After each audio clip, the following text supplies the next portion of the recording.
नमस्कार दोस्तों, Saint soldier times से मैं हूं कोमल और आज हम आए हैं विरसा विहार में। विरसा विहार में एपीजे कॉलेज के सभी बच्चों ने अपनी कला प्रदर्शनी करी हुई है। आइए देखते हैं आज की ये कला प्रदर्शनी।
हमारे साथ कुछ पर्सन हैं जिन्होंने बहुत सारी यहाँ पे कला प्रदर्शनी करी है, बहुत सारी स्नैप्स ऐसी जिसमें कुछ खास अलग दिखाई देगा। तो आइए करते हैं बातचीत। सर नमस्कार। नमस्ते जी। सर आपका नाम क्या है? मेरा नाम अनिल गुप्ता है, professor Anil Gupta, APJ college से। सर आज की इस प्रदर्शनी के बारे में बताइए। ये हमारे एक पीजी डिपार्टमेंट है जी, अप्लाइड आर्ट डिपार्टमेंट। उसके जितने भी स्टूडेंट्स हैं, चाहे वो जूनियर है चाहे सीनियर है, उनकी एक हमने एग्जीबिशन की है फ़ोटोग्राफ्स की। और उस फोटोग्राफ्स में अलग अलग तरह के थीम्स पे उन्होंने काम किया है। किसी ने स्ट्रीट फोटोग्राफी की है, किसी ने फैशन फोटोग्राफी की है, किसी ने आर्किटेक्चरल फोटोग्राफी की है। इस तरह से काम किया हुआ है। तो क्या मंतव्य क्या है बच्चों के लिए, क्या आप संदेश देना चाहेंगे? क्या है कि ये एक स्टडी का पार्ट ही है। उसमें अलग अलग तरह के जैसे सब्जेक्ट, उसमें फोटोग्राफी भी एक सब्जेक्ट है। कल को हो सकता है बच्चा उसी लाइन में बहुत, क्योंकि फोटोग्राफी भी एक आर्ट है आज के टाइम पे। कल को हो सकता है उस बच्चा उस लाइन में आगे निकल जाए, बहुत अच्छा करे, उसको ये एक इनकरेजमेंट भी मिलती है कि मेरा काम कोई एग्जीबिशन में लगा है और मेरे को लोगों ने इसको अप्रिशिएट किया या क्रिटिसाइज़ किया है। दोनों तरह की चीज़ें हो सकती हैं। तो उस हिसाब से उसको इनकरेज करने के लिए फ़ोटो की एग्जीबिशन लगाई गई है जी। कितनी उम्र के बच्चे हैं जिन्होंने यहाँ पे आज फोटो की एग्जीबिशन को अपना हिस्सा बनाया? बच्चे आते हैं ना जी, 18 साल से ऊपर, मान लो कॉलेज में एडमिशन ली है, BFA 1 से लेके, मतलब फाउंडेशन से लेके पोस्ट ग्रेजुएशन तक के 18 से लेके आप मान लो कि 24 साल के बच्चों का, 25 साल के बच्चों तक का काम होगा इसमें। सो बच्चों के लिए ये बहुत बड़ी अपॉर्चुनिटी है कि वो अपने काम को कैसे अंजाम दे सकते हैं। सो ये जो है खास ये पेंटिंग और ये फ़ोटो का जो स्पेशल पार्ट है, ये सर जी ने ही बनाया है। तो इनसे पूछेंगे इनके बारे में कि ये क्या दर्शाता है। क्योंकि कई बार जब फ़ोटो क्लिक करते हैं तो उसमें हमारे एट रैंडम थॉट्स माइंड में आते हैं। जैसे कि ये आप देख रहे हैं, एक कर्टन है, स्टेज लगी हुई है, उस स्टेज में एक रेड कलर का इफेक्ट आया हुआ है। इसका नाम भी मैंने देखा बिहाइंड द रेड, क्योंकि जो कैरेक्टर्स अभी प्ले होने हैं, लोगों के सामने आने हैं, अभी स्क्रीन के पीछे हैं, उसकी शेडोज़ नज़र आ रही हैं, सिर्फ उसका एक्सप्रेशन नज़र आए। लाइट अभी ऑन नहीं हुई, उस लाइट जब ऑन को और तरह का एक्सप्रेशन आएगा। लेकिन वो बिहाइंड द रेड इसलिए नाम दिया मैंने कि अभी जो वो कहना चाहते हैं वो सामने लोगों के नहीं आया, अभी उसके पीछे है, पर्दे के पीछे है। जो मन में थॉट्स हैं, अभी जैसे किसी के मन में थॉट्स आते हैं, मन में ही है, अभी सामने नहीं आया, उस चीज़ को डिपिक्ट किया हुआ है। सो हमारे साथ अनुप्रीत मैम हैं, हम उनसे बातचीत करना चाहेंगे कि उन्होंने जो अपनी एक फ़ोटो सेशन यहाँ पर करा है, इसमें क्या वो दर्शाते हैं। Hello ma'am, good morning. Ma'am ये फ़ोटोग्राफ मैंने औरंगाबाद में खींची थी, वहाँ पे एक बीबी का मकबरा है, तो इसको मैंने टाइटल भी दिया है द क्वींस अबॉर्ड, मतलब एक रानी का घर। तो कुछ वुमेन हैं, वो बैठी हैं, डिस्कस कर रही हैं, उसके आर्किटेक्चर को एडमायर कर रही हैं।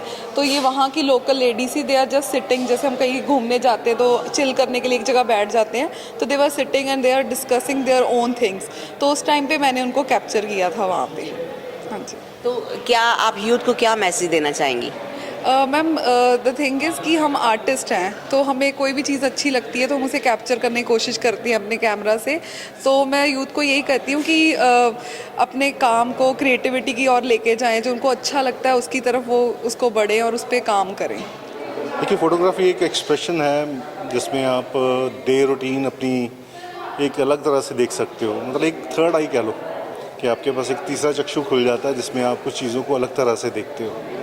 तो ऐसे ही ये जो मेरी फ़ोटोग्राफ्स हैं, ये ले में गया था तो वहाँ की क्लिक की। नॉर्मली वहाँ पे देखिए कुछ नहीं है, ठीक है, लाइफ जो है बहुत डिस्टेंस पे है, मगर जो ये मंक्स जो हैं, छोटे यंग मंक्स हैं, ये यंग मंक्स अपने में मस्त हैं, एक छोटी सी बॉल के साथ खेल रहे हैं। तब मैंने इनको देखा कि ये अकेले नहीं हैं, इनकी शेडोज़ इनके साथ हैं, तो नोबडी इज़ अलोन। मेरा कॉन्सेप्ट ये था, तो मैंने इसके ऊपर पूरी सीरीज़ की है, बट उसके 2 वर्क्स ही मैंने ये लगाए हैं। और इस तरह की एग्जीबिशन जैसे यहाँ पे होती है, IPJ कॉलेज फाइन आर्ट्स जो ऑर्गेनाइज करता है डिपार्टमेंट अप्लाइड आर्ट, ये होती रहेंगी और भी होती रहेंगी, क्योंकि इससे बच्चों को इनकरेजमेंट तो मिलती है, लोगों को एक दृष्टिकोण मिलता है लाइफ का, नज़रिया किसी और ढंग से देखने का, जो नॉर्मली हम देख रहे हैं वो उससे थोड़ा हट के देखना है। This is the purpose of photography. जो यूथ को चाहिए कि सिर्फ कैमरा पकड़ के कोई डूबते हुए बंदा, जैसे एक मेमेज आ रहे हैं तो उसमें फ़ोटो खींच रहा होता है, मैं कहता हूँ उसकी हेल्प करो। तो हमारा पर्पस फोटोग्राफी का सिर्फ फ़ोटो खींचना नहीं है, मतलब सेंसिटिव बनना भी है कि हम सेंसिबल ढंग से इमेजेस को नेट पे, सोशल मीडिया पे यूज़ करें। जी। तो अक्सर आपने देखा होगा कि जब भी हम जागरण में जाते हैं या फिर कोई सभ्यता जाते हैं, कोई कल्चर एक्टिविटी देखते हैं, तो यहाँ पे झांकियाँ लगाई गई हैं, बहुत ही प्यारी स्नैप्स है। हमारे साथ कुंज है जिन्होंने इनको कैप्चर किया अपने कैमरे में, उनके साथ करेंगे बातचीत। सर नमस्कार। Good morning ma'am. सर क्या बताना चाहेंगे आप अपने बारे में और अपनी कलाकृति के बारे में?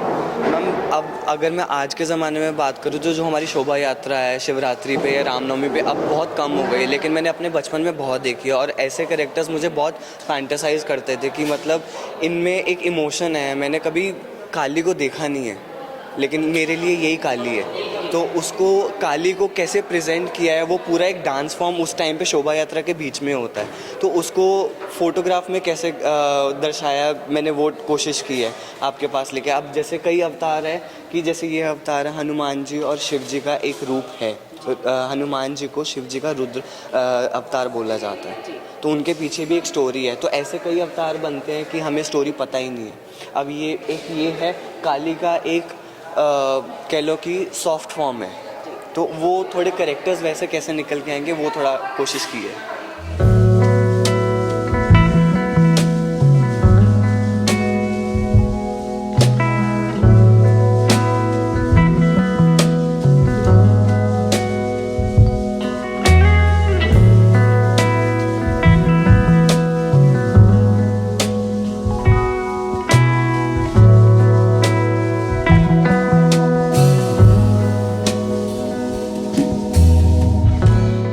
तो लीजिए दोस्तों, हमारे साथ हैं डॉक्टर सुचारिता शर्मा जी, हम उनसे बातचीत करना चाहेंगे खास आज की प्रदर्शनी के लिए। जी मैम नमस्कार, बहुत बहुत स्वागत। Thank you so much. हाँ, ये जो प्रदर्शनी है ये APJ college of fine arts के स्टूडेंट्स ने लगाई है, एंड ये प्रदर्शनी फ़ोटोग्राफी प्रदर्शनी है, जो कि मुझे लगता है कि जलंधर में बहुत कम लगती है, ज़्यादातर पेंटिंग्स या स्कल्पचर्स की लगती हैं। तो ये फ़ोटोग्राफी का जो इनिशिएटिव है इन्होंने फर्स्ट टाइम लिया, it is really very very good. और एक मैंने देखा कि ये जो इसका लेवल है इस एग्ज़िबिशन का, ये प्रोफेशनल लेवल है। मैंने अभी एक राउंड लिया और मुझे लगा कि ये है तो बच्चों का ही है, लेकिन मैं आई मस्ट कॉन्ग्रेचुलेट देम कि उन्होंने इस एक्सटेंट तक इसको अच्छा बनाने की कोशिश की है। इससे क्वालिटी एजुकेशन बेसिकली है ना। तो दूसरा मैं ये कहना चाहूँगी कि इनके जो टीचर्स हैं उनको भी मुझे कॉन्ग्रेचुलेट करना कि उन्होंने इनको इस तरह ग्रूम किया कि ये उस लेवल को टच कर रहे हैं, है ना। और एक बात और मैं कहना चाहूँगी इन स्टूडेंट्स के बारे में, क्योंकि मैं इनको जानती हूँ कि इन्होंने ना अपना क्लास वर्क जो है इनका, वो भी मैंने बहुत बार देखा, एग्जामिनेशन वर्क देखा, बहुत ही खूबसूरत है। यही क्वालिटी वो वहाँ भी मेंटेन करते हैं, तो उसी की वजह से आज जो यहाँ पे है बहुत अच्छा, मुझे लगता है बहुत अच्छा रिस्पांस मिलेगा। और मेरी शुभकामनाएं इन सब बच्चों के लिए कि वो आगे जाके बहुत अच्छा काम करें। तो बने रहिए सेंट सोल्जर टाइम्स में। खास एपीजे वाले बच्चों की आज ये कलाकृति थी विरसा विहार में, सो देखने को मिली। और आप भी बने रहिए हमारे साथ सेंट सोल्जर टाइम्स में। आपको हमारी स्टोरीज कैसी लगती हैं कमेंट जरूर किया कीजिए। सेंट सोल्जर टाइम्स से मैं हूँ कोमल, कैमरामैन विनोद के साथ।